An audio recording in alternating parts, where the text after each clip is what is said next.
Alors, maintenant que notre dépôt distant a été cloné sur notre ordinateur en local, imaginez que le dossier test est le dossier de notre projet. Donc ici, je crée mon premier fichier que je vais appeler test.html. Je modifie l'extension, je l'ouvre avec Visual Studio Code. Hop. Je crée un HTML classique dans lequel il y aura une div avec première version. Je vérifie juste que tout soit bien. Voilà. Donc imaginons je veux enregistrer l'état du projet actuel. Vous allez sur votre terminal Git Bash. Tout d'abord, vous vous mettez dans le dossier du projet. Je rappelle que c'est le dossier test, puisque le dossier test contient le dossier .git. Donc c'est par cet intermédiaire que vous pouvez écrire les commandes Git. Sinon, ça ne marchera pas. Si vous voyez master, c'est que vous êtes normalement au bon endroit. Donc la première commande Git, c'est git add, plus loin, étoile.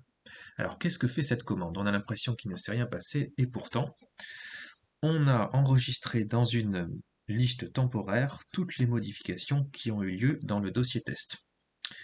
Donc cela comprend l'ajout et la suppression des fichiers, et bien sûr le contenu des fichiers eux-mêmes. Ensuite, on entre la commande git commit-m, et entre guillemets, on donnera le nom que l'on veut à la version. Donc moi je vais l'appeler first version. Hop. Donc voilà, notre première version est créée. Je retourne sur le projet. Imaginons que notre projet continue d'avancer. Et nous avons une deuxième version. Donc même procédé, je retourne sur Git Bash, git add, étoile. Alors vous pouvez vous servir des flèches haut et bas de votre clavier pour aller plus vite parce que le terminal retient les anciennes commandes. Donc là je vais l'appeler seconde version. Ensuite je vais faire 4 versions en tout. Troisième version. Bla bla bla bla bla. Bla. Git add. Git commit. Third version. Voilà, et une dernière pour la route. J'aurais pu faire ça, ça va beaucoup plus vite. Hop. Git add, git commit. Quatrième version.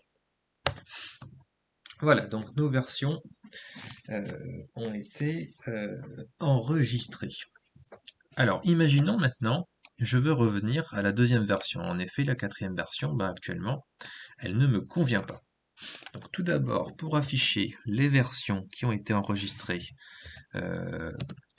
on pourra faire un git log, mais c'est encore mieux de faire un git log -- one line. C'est quand même beaucoup plus propre. Ici s'affiche l'historique des versions qui ont été créées, de la plus récente à la plus ancienne. Donc nous nous trouvons en tête de liste sur la quatrième version. Pour retourner à la seconde version, nous aurons besoin d'une commande qui est git reset-hard. Et ici, vous devrez copier, donc il s'agit des identifiants de chaque version. Ils ont des identifiants uniques, heureusement. Donc vous copiez ce texte-là, et vous le collez ici. Bien sûr, un espace doit rester, enfin ces deux mots doivent être séparés. Vous faites Entrée, et vous êtes revenu à la seconde version. Si vous regardez dans le projet, nous sommes bien revenus à la seconde version, donc tout s'est bien passé.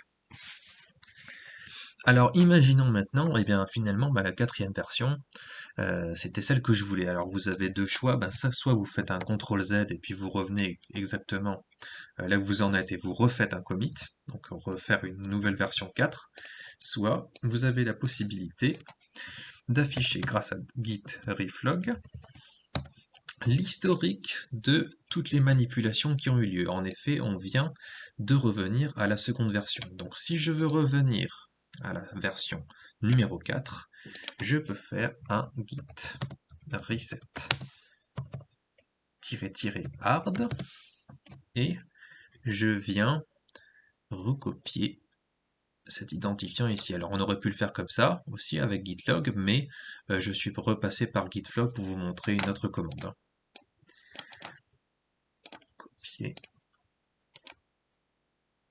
coller. Add is now on quatrième force version. Bon, mon accent anglais c'est pas top, mais... Et en effet, nous sommes revenus à la 4e version. Maintenant, pour envoyer, donc c'est une version sur notre dépôt distant, parce que pour l'instant tout s'est passé localement. Si vous retournez sur votre page GitHub, eh ben, il ne s'est rien passé au niveau du dépôt distant. Tout se joue pour l'instant localement. Pour pouvoir envoyer quelque chose sur GitHub, vous devrez faire un git push. Mais un git push, il faudra d'abord faire un git add et ensuite un git commit. Autrement dit, il faudra avoir une version qui doit être prête à l'envoi. Donc nous, elle est déjà prête dans notre cas. Nous n'avons plus qu'à faire un git push.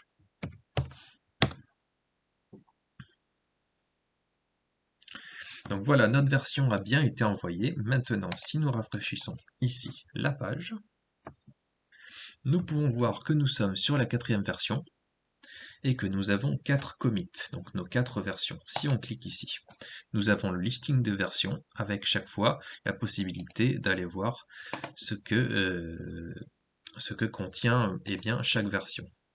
Si je vais sur la numéro 3, j'ai bien 3 lignes. Si je vais sur la numéro 2, 2 lignes, et tout a bien été enregistré. Alors, comme vous avez pu le voir, eh bien, lorsque l'on a fait un git push, l'intégralité des versions en local s'est retrouvée sur notre dépôt distant. Maintenant, imaginons, je suis sur la version numéro 2, et je veux rétablir l'état du projet tel qu'il est sur mon dépôt distant. Eh bien, il y a une commande pour ça. Vous faites un git reset.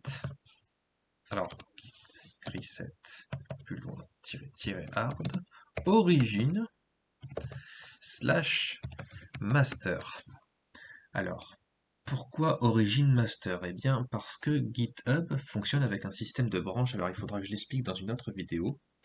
Mais en tout cas, le master vient de ce petit icône ici, et les branches, les différentes branches s'afficheront au fur et à mesure ici sous forme de listing quand vous en aurez. Mais pour l'instant, je ne vais pas rentrer dans les détails. Tout ce que je voulais, c'était vous montrer cette commande. Donc, vous faites un git reset-hard origin master pour reprendre depuis la dernière version postée sur GitHub. Donc vous êtes ici sur enfin moi je suis sur la 2e version et on va reprendre à la 4e version grâce à cette commande. Donc si je fais entrer, je me retrouve bien sur la 4e version et ici du côté de mon code, eh bien on est bien revenu à l'état de la 4e version. Donc j'espère que c'est clair et j'expliquerai dans une autre vidéo le système des branches et à quoi ça sert.